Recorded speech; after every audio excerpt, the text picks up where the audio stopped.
Aïe Nguyen, bonjour, on peut même rajouter deux bures pour ceux qui voudraient tout savoir. Voilà.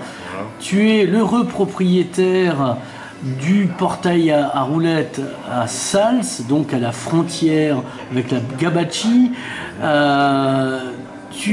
Donc c'est une salle de spectacle. On y trouve des musiciens. J'ai vu le trompettiste de Goran Gregovic. On y a vu aussi les hurlements de Léo. On va pas faire la liste. On y a vu des tonnes de choses. Mais tu es darwinien et tu sais que pour vivre et survivre, comme disait si bien Balavoine, il faut évoluer et s'adapter. Et tu as donc transformé le projet de la salle, le portail à roulettes. Disons, c'est une histoire de pérenniser, voilà, pérenniser cette histoire parce que on a fait 6 ans là, c'est la 7e année, on rentre dans la 7e année. Et bon, effectivement, on a toujours fait ça, petite sauce, pas de sub, enfin voilà, on bricole avec ce qu'on a. Et voilà, on voit que quand même toute cette aventure, elle tient un peu que sur nos épaules. Et puis on vieillit et nos épaules sont frêles. On vieillit et puis bon, ben voilà, bon, si on n'était pas aidé avant, bon ben après les conjonctions elles sont un peu plus difficiles aussi. Nous, on est propriétaire du bâtiment et le bâtiment lui-même, c'est une grosse charge depuis longtemps. Et voilà, donc l'idée, enfin, à un moment, c'était pour pas arrêter au bout d'un moment parce on serait épuisé à force de se faire bouffer par cette histoire, à faire un peu les choses tout seul aussi. Donc voilà, l'idée c'est apparemment aussi la suite logique. En fait, on aurait dû peut-être commencer à faire ça depuis un moment. Donc c'est d'ouvrir un commerce là dans cette salle, puis elle est ouverte 1 ou 2 fois par mois. Là, l'idée c'est de l'ouvrir tout le temps. Oui, avoir une visibilité permanente dans la ville. Et donc d'avoir du coup déjà les bénévoles qui travaillaient là, ben, ils seraient payés. Et du coup, ça nous permettrait, nous, d'être libérés de toute la logistique. Oui, parce que tu faisais la cuisine, tu jonglais, le ménage, voilà, dresser des ours dans le patio à côté, enfin bon, bref. Voilà, un peu tout, quoi. Enfin, tout ce qu'on doit faire pour qu'un événement se passe du début jusqu'à la fin. Voilà, donc ça, c'est un peu lourd. Voilà, l'idée, c'est de partager partager les tâches avec d'autres gens et que ces gens-là soient payés, ça me semble logique. Que peut-être un jour recevoir un loyer pour le commercial qu'on laisse à dispo depuis toutes ces années. Enfin voilà, on peut pas, si on fait tout, on peut pas tout faire bien. Oui. En gros. Et on se fatigue vite surtout. Et on se fatigue vite. En 7 ans, c'était la grosse fatigue qui se fabriquait. Il y a eu des moments intenses, il y a eu plein de joie. On est fiers de ce qu'on a fait. Enfin, ça nous a apporté beaucoup de choses. Voilà. Là, dans le contexte aussi, on veut un peu plus s'ouvrir sur autre chose que la musique. La musique, effectivement, c'est très important pour beaucoup de choses, mais il y a quand même, on a envie de construire un monde un peu plus solidaire et justement avoir des nouvelles initiatives, des trucs qui sont peut-être pas en marge, qui sont pas dans le système. On trouve que le système c'est un broyeur d'initiatives, etc. Donc nous on veut avoir un endroit où justement ces initiatives elles peuvent naître, s'alimenter, donner des exemples. Voilà, c'est un peu l'idée le point de vue du projet, ouais. Donc il faut que je te ramène Jean l'héritier alors. Ah ben bien sûr, on fera des ateliers gastronomiques. Ouais. Voilà, on a quelques projets, avec des chefs d'autres restaurants du département. Voilà, je pense qu'on a envie de programmer des chefs comme on programme un groupe de rock. Voilà. Ouais, parce que c'est un peu des stars. Tout à fait, et puis il y en a qui c'est comme si un groupe de rock jouait dans la même salle toute sa vie. Hein. Donc là, l'idée, c'est un peu de faire voyager. Live cooking at Portail de la Roulette. Ouais. Donc voilà, c'est... Alors, est-ce que tu as fait un appel à souscription pour ça? Alors, tout à fait, on a... Ce qu'on appelle du crowdfunding. Voilà, donc c'est participation, financement participatif. Voilà, donc c'est sous forme de dons. Hein. Donc on a défiscalisable à 66% pour les privés et 60% pour les entreprises. Voilà. Donc on est sur le portail de financement participatif de la NEF. Ouais. La NEF, c'est une banque éthique, voilà, ils font pas encore les cartes bleues, les chèques, etc. Mais en tout cas, il y a de l'épargne où on peut voilà, ils prêtent de l'argent, mais pour des projets donc écologiques, solidaires, etc. Et donc on peut épargner en choisissant les projets qu'on veut soutenir. Et ils ont aussi une plateforme de financement participatif sur laquelle on est, donc c'est jusqu'au 18 février. Voilà. Donc il faut se manier le fion.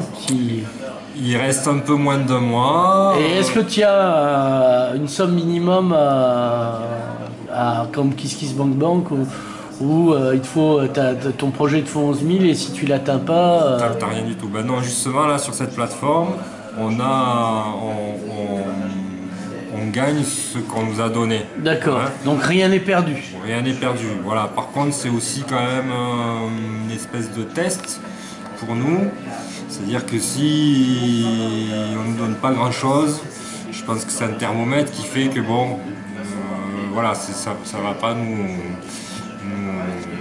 motiver dans le sens de dire tiens, on va faire ça et c'est sûr que ça va marcher. Par contre, si on nous donne, si on arrive à Alors il faut signaler que c'est important pour un village comme ça, même si le maire n'en a rien à foutre, il n'est pas concerné, il est maire, qu'il y ait une salle comme ça, parce que c'est un plus en termes d'image, en termes de faire venir des gens de l'extérieur, parce que la salle drainait beaucoup de gens des villages plus de l'extérieur, et avait une programmation qui était vachement intéressante. Enfin, vous avez eu des cracks.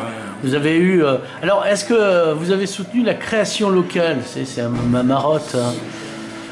Et si oui, quand, comment, pourquoi Alors, oui, effectivement, volontairement, on n'a pas voulu être le lieu, le café-concert qui accueille les groupes qui ont joué et qui jouent dans tous les cafés-concerts du département. Le syndrome Projet La Faille. Un lieu de plus... comme ça, donc bon, comme moi aussi j'avais un réseau plus large de musiciens, donc effectivement ça c'était le but, hein, de faire venir des groupes qui ne viendraient pas dans un petit café-concert du coin, voilà. Mais on a toujours soutenu aussi les groupes du coin quand il y avait une sortie d'album ou une fusion d'un groupe avec une autre qui voulait faire ça, enfin voilà, une espèce de truc inédit. Voilà. Après, effectivement, tous ces concerts, c'était très ponctuel, hein, donc 1 ou 2 fois par mois, puisqu'on le fait bénévolement. Voilà, le faire tous les week-ends, ça aurait été un boulot à plein temps. Alors là, le boulot à plein temps, ça serait d'autres gens qui le feraient, mais du coup ça ouvrirait tous les week-ends et donc on serait beaucoup plus ouvert à des plus petites formules, à plus de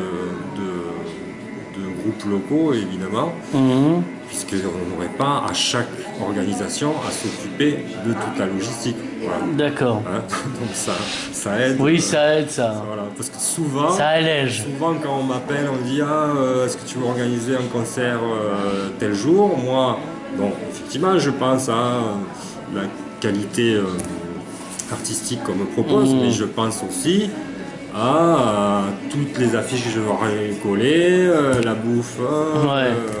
Le ménage, la vaisselle, les courses. Et il y a toujours ton frère et ta sœur qui traînent à coller des affiches, Non, l'homme à la moto et...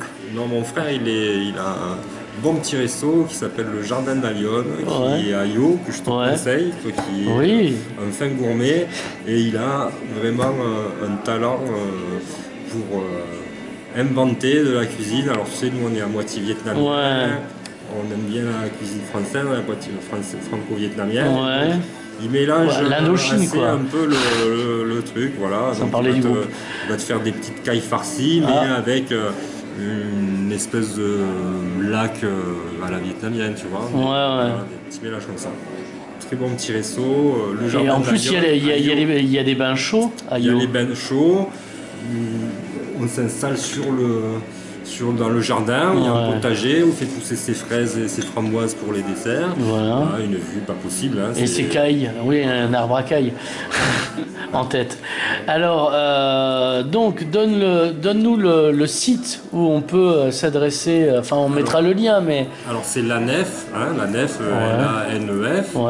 Et donc vous tapez la Nef, le portail à roulettes, et vous tombez sur le projet du portail à roulettes. Sinon vous allez sur le site de la Nef, Finances Participatives, et là vous avez tous les projets dans celui du portail à roulettes qui sont affichés sur ce portail. Alors, une dernière question, c'est est-ce que vous avez été soutenu par les médias ? C'est important, ça, d'être bien relayé par les médias. Ici, il y en a trois officiels, si on peut dire. Alors, France 3, France Bleu Roussillon et l'Indépendant. Arels fait bien son boulot. Au final. Voilà. L'Indep, ils vont sortir un truc, je pense. Ils ont toujours annoncé nos concerts, etc. Et puis France Bleu,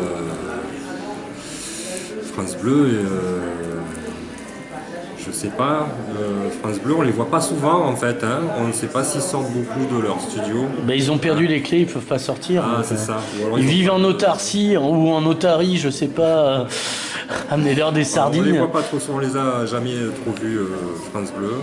Voilà, pourtant on a d'autres médias, TV13, mais voilà, qu'est-ce qu'on a eu l'Archipel contre-attaque, déjà. Mais bon, France Bleu, va falloir qu'ils se bougent un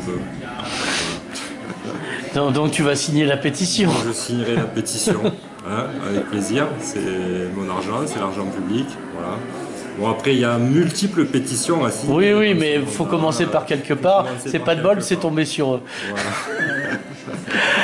Aïe Nguyen, merci. Allez, merci à toi.